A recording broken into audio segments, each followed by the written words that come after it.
Pack your desk, brother announced. We need this space for real employees. I said nothing. I cleared my desk and left. By 8 a.m. the next morning, his company received an eviction notice. Because I'd owned the $14 million building since 2019. The panicked calls started before 9 a.m. But let me back up. Let me tell you how my brother Marcus built his entire empire on dismissing me. Marcus was always the success story. Harvard MBA at 24. VP at a Fortune 500 company by 28. Started his own tech consulting firm Apex Solutions at 30. My parents held him up like a trophy at every family gathering. Marcus closed a $3 million contract with Boeing. Marcus just hired his 15th employee. Marcus was featured in Seattle Business Magazine. And then there was me. The quiet one. The one who worked from home doing something with computers. The one who showed up to family dinners in jeans while Marcus wore custom suits. The one my father introduced as, our daughter, she does freelance work, with that apologetic tone that said we're not sure what went wrong with this one. I never corrected them. I never explained that my freelance work was actually a government contracting business specializing in cybersecurity infrastructure. I never mentioned the $8.4 million in contracts I'd secured with the Department of Defense. I never showed them my Forbes 30 Under 30 feature from 3 years ago. I was watching, testing, gathering evidence of exactly who would stand by me when there was nothing impressive to stand by. The results were conclusive. In 2019 I made a purchase. The Riverside Tower in downtown Seattle. 12 stories of prime commercial real estate. Purchase price, $14 million. I bought it through an LLC called Sentinel Properties. Clean, quiet, city. The building had several tenants. A law firm on floors 2 to 4. A marketing agency on floors 5 to 6. And occupying the premium top 3 floors with the best views of Elliott Bay, Apex Solutions. Marcus's company. He had no idea his little sister was his landlord. The property management company Cascade Realty handled everything. Rent collected automatically. Maintenance requests processed through standard channels. Marcus paid his $28,000 monthly lease like clockwork, never knowing where that money ultimately went. I kept one small office for myself on the 8th floor. Nothing fancy. Just a space to work when I needed to be in the city. The door had my name on it. Sarah Chin, consultant. Generic enough to be ignored. Marcus's employees walked past my office daily. Sometimes they'd nod. Most times they didn't notice me at all. That was exactly how I wanted it. Every Sunday we had family dinner at my parents' house in Bellevue. Marcus would arrive in his Tesla talking on his AirPods about deals and contracts. I'd pull up in my 7-year-old Subaru, usually 5 minutes late because I'd been finishing up actual work. Sarah, you're late again, Mom would say. Marcus has been here for 20 minutes. Sorry, Mom. Got caught up. Still doing the freelance thing? Dad would ask the same question every week. Still doing the freelance thing? Marcus would look up from his phone long enough to smirk. You know, Sarah, if you need a real job, Apex is always hiring. We need someone to manage our office supplies. I could probably get you $45,000 a year. The table would laugh. Good-natured ribbing between siblings, right? I'd smile and eat my dinner. I never mentioned that my last contract renewal with Homeland Security was worth $12.3 million over 3 years. I never mentioned that I'd just been invited to speak at the RSA conference on advanced threat detection. I never mentioned that my security clearance level was higher than anyone else at that table would ever achieve. I was testing them. How low would they let me sink in their eyes before someone asked a real question? Before someone said, Sarah, what do you actually do? The answer apparently was infinitely low. At Riverside Tower, things started shifting 6 months ago. Marcus's company was growing. He just landed a major contract with Amazon and needed to hire rapidly. His 3 floors were getting cramped. He started eyeing the 8th floor. My floor. That whole floor is basically empty, he mentioned to his CEO Trevor one day in the elevator.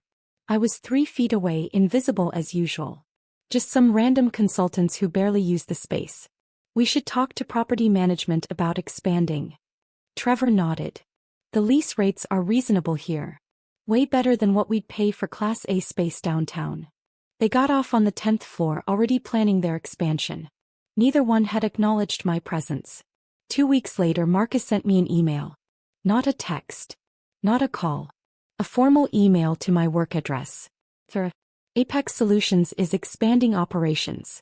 We're in discussions with Cascade Realty about taking over the entire 8th floor. I know you have a small office there, but given that you work from home most of the time, this seems like an easy transition. We'll make sure you have access to a co-working space membership. WeWork is very nice. Let me know if you need help moving your things. Marcus. I read it 3 times. The tone was so casual. So absolutely certain that of course his little sister would give up her office space. Where else would she even need to be? I replied, I'll think about it. His response came in 4 minutes. Not really a negotiation, Sarah. This is a business decision. I've already talked to Dad about it. He agrees it makes sense. Of course he'd talked to Dad. Of course Dad had agreed. Why would Sarah need real office space? I didn't respond. I made a different call. To my property management company. To the CEO actually whom I'd worked with during the building purchase. Richard, it's Sarah Chin. I need you to do exactly nothing about Apex Solutions expansion request. Deny it politely. And I need you to start preparing 30-day lease termination documents. Hold them for my approval but have them ready. Are you sure? Richard asked. They're one of our largest tenants. I'm very sure. I'll let you know when to move forward. Last Tuesday Marcus stopped being subtle.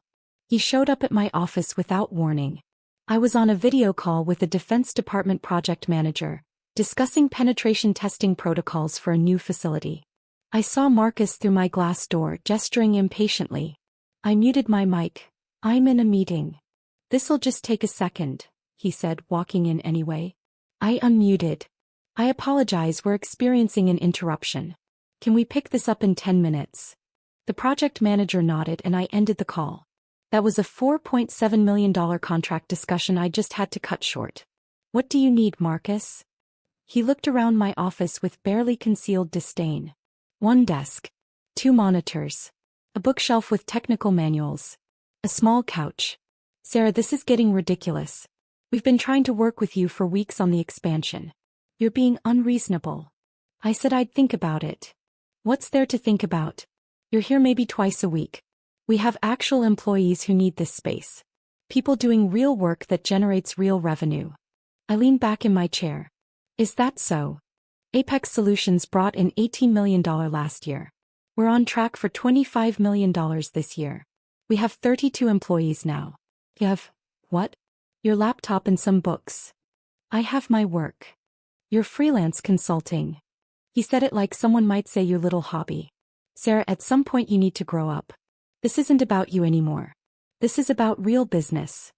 I looked at him for a long moment. My older brother. The golden child. Standing in my office in my building telling me about real business. I'll let you know, I said. His jaw tightened. Fine. But I'm moving forward with property management regardless. Dad agrees with me. If you want to make this difficult, we can make it official. He left without closing my door. I sat there in silence for 30 seconds. Then I picked up my phone and called Richard. Send the termination papers. Effective immediately. 30-day notice as required by their lease. Sarah, are you? I'm certain. Send them today. But Marcus wasn't done yet.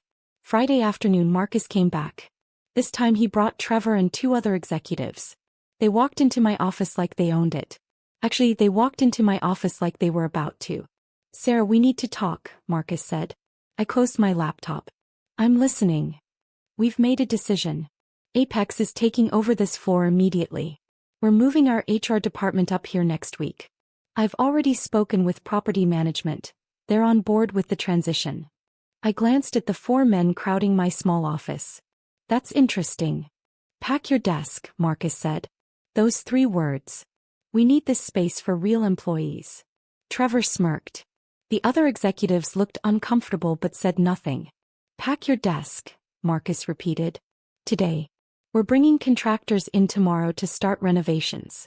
You can work from home. It's where you usually are anyway. I stood up slowly. I looked at my desk. My monitors. My bookshelf. The framed photo of me receiving my master's degree that no one in my family had attended because Marcus had a company retreat that same weekend. Today? I asked. Today. I'm not trying to be harsh, Sarah, but this is business. You'll understand when you have a real company someday. I said nothing. I opened my desk drawer and started removing my items. My notebooks. My backup drive. My coffee mug. I placed them in a cardboard box that Trevor helpfully provided, probably from their moving supplies downstairs. Marcus watched with his arms crossed. This is good for you too, you know. Maybe it'll motivate you to pursue something more substantial. You're 33 years old. Still doing freelance work. Mom's worried about you. I picked up the box. Anything else? Just leave your key card with reception on your way out. We're reprogramming access for this floor tonight. I walked to the door, then turned back. For the record, Marcus, I never needed this office. He smiled. I know. That's why this works out for everyone. No, I said quietly. You don't know anything. I left Riverside Tower at 4:47 p.m. on Friday afternoon. I placed my box in my car. I drove to my real office, the one in my house in Madison Park where I did 90% of my actual work. The house Marcus and my parents had never visited because they assumed it was probably just a small rental. It was a $3.2 million property I'd purchased in 2018. But they'd never asked, so I'd never mentioned it. I made one phone call on my drive home. Richard. Execute the termination. Effective immediately. 30 days starting today. Deliver the papers first thing Monday morning. Sarah, they're going to. I know exactly what they're going to do. That's the point. I didn't go to Riverside Tower on Monday. I didn't need to be there. Instead, I worked from home handling a video conference with Pentagon officials about a contract renewal. At 7:53 a.m. my phone buzzed. A text from Marcus. What the hell did you do? I ignored it. At 8:02 a.m. another text. Call me right now. I declined the call that came 30 seconds later. At 8:15 a.m., my phone started ringing continuously. Marcus. Trevor. My father. My mother. Marcus again. I finished my Pentagon call at 9 a.m. then checked my messages. Marcus had left 4 voicemails. I listened to the last one. Sarah, I don't know what you did or what strings you pulled, but Apex just received an eviction notice. 30 days to vacate Riverside Tower. Our lawyers are looking at it right now, but it's ironclad. They're saying the building ownership wants us out. This is insane. We have contracts. We have rights. Call me back immediately. There were 17 text messages. I read them in order, watching the progression from confusion to anger to panic. 8:04 a.m. What did you do? 8:18 a.m. This isn't funny. 8:33 a.m. Our lawyers say the eviction is legal. 8:41 a.m. Dad is calling you. 8:55 a.m. We have 32 employees. We can't just move. 9:02 a.m. Sarah, please call me. 9:07 a.m. We need to talk about this. 9:12 a.m. I'm sorry about Friday, okay? Can we just talk? I made myself a coffee. I checked my email. Another contract had come through. The Department of Energy wanted a security audit. Estimated value, $2.8 million. I replied to that first. Then at 9:30 a.m. I called Marcus back. He answered on the first ring. Sarah, thank God. What is happening? Did you talk to property management? Did you file some kind of complaint? No complaint, I said. Just a business decision. What business decision? What are you talking about? I'm talking about Sentinel Properties LLC exercising its right to terminate a lease with proper notice. It's all in the paperwork you received. Silence. Long enough that I thought the call had dropped. Sentinel Properties, he said slowly. The ownership company. Yes. Sarah. His voice had changed completely. Sarah, what are you saying? I'm saying I own Riverside Tower, Marcus. I bought it in 2019 for $14 million. You've been my tenant for 5 years. And now you're not. More silence. That's impossible. You don't have that kind of money. You do freelance consulting. I run a government contracting firm specializing in cybersecurity. Last year's revenue was $31 million. I have active contracts with the Department of Defense, Homeland Security, and 3 intelligence agencies. I hold a top-secret SCI clearance, and I own the building your company operates from. I could hear him breathing on the other end of the line. 5 years, I continued. 5 years of rent checks. $28,000 a month. You've paid me $1.68 million to operate in my building. And you've spent 5 years telling me I should grow up and get a real job. Sarah, I didn't. You told me to pack my desk. You told me I wasn't a real employee. You brought your executives to my office to humiliate me. We needed the space. You needed MY space. An MY building. And instead of asking respectfully, instead of treating me like an equal, you decided to treat me like an inconvenience. Sarah, please. We can fix this. We can. The eviction stands. You have 30 days. We have contracts with Amazon. With Microsoft. We can't just move. Do you know what this will cost us? I know exactly what it will cost you. I've read your financials. They're filed publicly. Moving will cost you approximately $890,000 between deposits, moving expenses, build-out costs, and contract penalties for late deliverables while you're disrupted. It might cost you the Amazon contract entirely if you can't maintain your timeline. So you're going to destroy my company? Is that what this is? I'm not destroying anything. I'm making a business decision. The same kind you made when you told me to pack my desk. His voice cracked. I said I'm sorry. I was stressed. The expansion pressure has been. You weren't sorry when you said it. You were sorry when you got the eviction notice. By 10 a.m. both my parents were calling. I let it go to voicemail. My mother's message was predictable. Sarah, your father is very upset. Marcus says you own his building? Why didn't you tell us? This is terrible timing for his company. You need to work this out with him. He's your brother. Call me back. Not congratulations on building a successful company. Not we're proud of you. Just you need to work this out with him. My father's voicemail was more direct. Sarah, this is ridiculous. Whatever point you're trying to make, you've made it. Now fix this situation with Marcus. He has employees depending on him. Don't let your feelings about needing an office ruin his business. My feelings about needing an office. That's what they'd reduced it to. I didn't call back. Instead, I forwarded both voicemails to my personal lawyer with a note. For documentation if this escalates. At 11:30 a.m. Marcus called again. This time I answered. I talked to Richard at Cascade Realty, he said. No hello. No preamble. He confirmed everything. You really own the building? Yes. He also said you've been the owner since before we even moved in. We were your tenants from day one. That's correct. And you never said anything. For 5 years. No. Why? Why would you hide something like that? I leaned back in my office chair looking out at Lake Washington. I was conducting an experiment.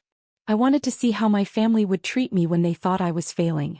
When they thought I was just barely getting by with freelance work. When there was nothing impressive to brag about at dinner parties. That's manipulative. Is it? Or is it just removing the performance? I stopped performing success for you. And you showed me exactly who you are when you think someone's beneath you. I never thought you were beneath me. You told me to pack my desk. You offered me a job managing office supplies. You've spent years making jokes about my little laptop business at family dinners. You literally suggested I grow up and pursue something substantial last Friday. He was quiet. For the record, I continued, my company's revenue is substantially higher than Apex Solutions. My contracts are with federal agencies, not regional businesses. My clearance level means I work on projects you'll never even know exist. And I did it all while you and mom and dad assumed I was failing. Sarah. The eviction stands. 30 days. I suggest you start looking at office space in Bellevue. Class B buildings are running about $32 per square foot right now. You'll need about 15,000 square feet for your current team size. Budget around $40,000 per month, plus first month, last month, security deposit and build-out costs. You should also talk to your Amazon contract manager about the potential timeline impact. You're really doing this. I really am. What do you want? Name your price. We'll pay higher rent. There's no price, Marcus. This isn't a negotiation. You made it very clear on Friday that you don't respect me, my work, or my presence. So now you don't get to benefit from my property. Please, Sarah, please. Think about my employees. They didn't do anything to you. Your employees will be fine. They'll move with you to your new location. You'll absorb the cost and recover. Apex will survive. But you'll survive knowing exactly what it cost you to treat your sister like she was worthless. I hung up. By Wednesday, my parents had demanded a family meeting. At their house. Mandatory attendance. I showed up on time. Marcus was already there, looking like he hadn't slept in days. Sarah, my father started, we need to resolve this situation. There's nothing to resolve. Marcus has his eviction notice. He has 27 days remaining. You can't actually expect him to move his entire company.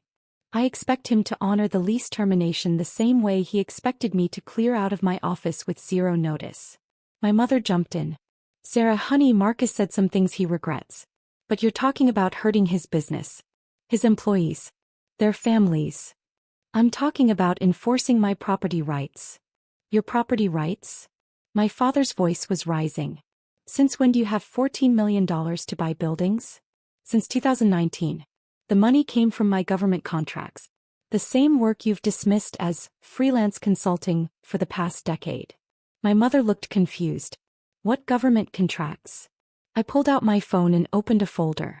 Would you like to see? Here's my Forbes 30 Under 30 feature from 2022. Here's my company profile showing $31 million in revenue last year. Here's a photo of me receiving an award from the Secretary of Homeland Security. Here's my LinkedIn showing my actual job title, founder and CEO of Sentinel Cyber Solutions. I handed my phone to my mother. She scrolled through, her face going pale. You've been this successful, and you never told us? I told you I did consulting. You decided that meant I was barely surviving. You never asked for details. But why wouldn't you? Because I wanted to see who would support me when there was nothing impressive to support. And I got my answer. None of you. Marcus stood up. Sarah, what do you want from me? You want me to grovel? Fine. I'm sorry. I'm sorry I dismissed your work. I'm sorry I didn't respect you. I'm sorry I told you to pack your desk. I'm sorry for every joke, every comment, every time I made you feel small. Please, let us stay. I looked at my brother. The golden child. The Harvard MBA. The one who always had dad's respect and mom's pride. No, I said simply. No. You're not sorry you did it. You're sorry it had consequences. There's a difference. My father slammed his hand on the table. Sarah, enough. This is family. You don't destroy family over hurt feelings. I'm not destroying anything. I'm running my business. Marcus wanted me out of my office for business reasons, remember? This is the same thing. It's not the same at all. You're right. It's not. Because when Marcus told me to leave, I had nowhere else in that building to go. When I'm telling Marcus to leave, he has the entire city of Seattle to choose from. He'll be fine. I stood up. I've spent years at these Sunday dinners listening to Marcus's accomplishments. Listening to you both praise him. Watching you introduce me as, she does something with computers while you introduce him as, our son, the CEO. I built something bigger than what Marcus has. I did it quietly. And none of you noticed because you weren't looking. Sarah, my mother started. The eviction stands. Marcus has 27 days. He has the resources to relocate. He'll be fine. And maybe, just maybe, he'll think twice before dismissing someone again. I walked to the door. Are you coming to Sunday dinner this week? My mother asked, her voice small. I turned back. No. I don't think I will be. Marcus's company moved out on day 29. Professional movers. 3 trucks. 32 employees relocating to a Class B building in Bellevue that cost him nearly $45,000 per month. Almost $17,000 more than he'd been paying me. The Amazon contract got delayed. Not cancelled but delayed by 6 weeks. That cost him about $230,000 in penalty clauses. Total cost of telling me to pack my desk. Approximately $1.1 million. I got one email from him after they moved out. I understand now. I hope someday you let me try to make this right. I didn't respond. My parents called a few times. My mother left voicemails saying she didn't know how successful I was. My father sent texts saying I'd made my point and should move past this. I didn't respond to those either. But I did get other responses. Other tenants in Riverside Tower started asking about lease terms. The law firm on floors 2 to 4 wanted to expand. A tech startup wanted to move in. Everyone paid market rate. Everyone treated the property owner with respect. I released Marcus's former space to a medical device company for $35,000 per month. They moved in 60 days after Apex moved out. The financial impact of losing Marcus as a tenant? Approximately zero after I filled the space. Actually, I came out $7,000 per month ahead with the new tenant. I was having coffee with my friend Jennifer, who runs a venture capital firm. She'd watched the entire situation unfold. "So," she said, grinning, "any regrets about kicking out your brother?" "None. Not even a little. I mean, he did apologize. He apologized because it cost him money. Not because he understood what he did wrong." "Fair point." She paused. "Your parents still not talking to you?" "They call sometimes. I don't answer." "Cold. Strategic. They wanted me to be impressive. Now I am. But only on my terms." "Have you thought about what happens if Marcus actually changes? If he genuinely learns from this?" "I considered it. If that happens, I'll reevaluate. But I'm not holding my breath." "What about you? How are you doing with all of it?" I thought about that question. Really thought about it. Honestly, better than I've been in years. I spent so long trying to earn respect from people who'd already decided I wasn't worth respecting. Now I'm just free. I do my work. I run my business. I own my success. And I don't perform for anyone anymore. That's pretty healthy, actually. Therapy helps. I smiled. That and having $14 million in real estate. We both laughed. My phone buzzed. A text from an unknown number. "This is Marcus. I know you probably won't read this, but I wanted you to know I've been seeing a therapist. Working on some things. I don't expect forgiveness. I just wanted you to know I'm trying to understand where I went wrong. Not just with the building. With everything." I showed Jennifer. "You going to respond?" she asked. "Not yet. Maybe not ever. He's working on himself because he finally faced consequences. That's good for him. But I don't owe him my presence in his growth journey." Stone cold. No. Just clear boundaries. There's a difference. I finished my coffee and stood up. "I have a meeting with a Homeland Security director in an hour. New contract. Estimated value, $6.2 million. Jesus. And your family thought you needed a job managing office supplies." "They did. Past tense. Now they know exactly what I do. And exactly what it costs to underestimate me." I walked out into the Seattle afternoon. My car was parked in my reserved spot at Riverside Tower. My building. My business. My success. All of it earned. None of it given. And not one single person could tell me I didn't deserve it. I wasn't hiding anymore. I was just done performing for people who wouldn't applaud anyway. The golden child had been tarnished. And the dismissed daughter was finally completely free.